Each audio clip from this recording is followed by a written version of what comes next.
நபிகள் நாயகம் ஸல்லல்லாஹு அலைஹி சொல்றாங்க, பாவத்தை அலட்சியப்படுத்ததை விட்டு உங்களை நான் எச்சரிக்கை செய்கிறேன். ஒருத்தன் வந்து வரதட்சணை வாங்கிட்டான், சரி போட்டா போட்டுப்பா அப்படிங்கிறமே, இது அலட்சியம், இது தீமைன்னு தெரியுதுல்ல, எவ்வளவு கண்டிக்க வேண்டுமோ அப்படி எதுவுமே கண்டிக்காம போனா போட்ட. அப்ப தீமை என்றால் உங்களுக்கு இப்படித்தானா? ரசூலுல்லாஹ் அதை கேட்கிறாங்க. அதுக்கு ஒரு உதாரணம் சொல்றாங்க ரசூலுல்லாஹ், அழகான ஒரு உதாரணம்.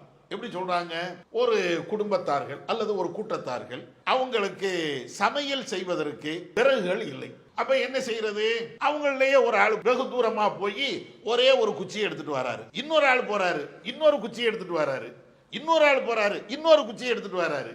இப்படி அந்த சமுதாயத்தை சார்ந்தவங்க ஒவ்வொரு ஆளா போய் ஒவ்வொரு குச்சியா எடுத்துட்டு வந்து மிகப்பெரிய விறகை அவர்கள் சேமித்து விட்டாங்க. அதற்கு பின்னால அந்த விறகை வைத்துக் கொண்டு அவர்கள் நெருப்பை மூட்டி தங்களுக்கு தேவையான அந்த சமையலை அவர்கள் செய்கிறார்கள், அவர்கள் சாப்பிடுகிறார்கள். அப்படின்னா என்னன்னு புரியுதா? ஒரு சின்ன குச்சி தானே, இது என்ன செஞ்சிரும் அப்படி நம்ம நினைக்கலாம். ஆமா, ஒரு குச்சி தராது, ஒரு குச்சி இன்னொரு குச்சி இன்னொரு குச்சி இப்படி கொண்டு வந்துதானே பிரம்மாண்டமான நெருப்பை நீங்க உருவாக்குறீங்க.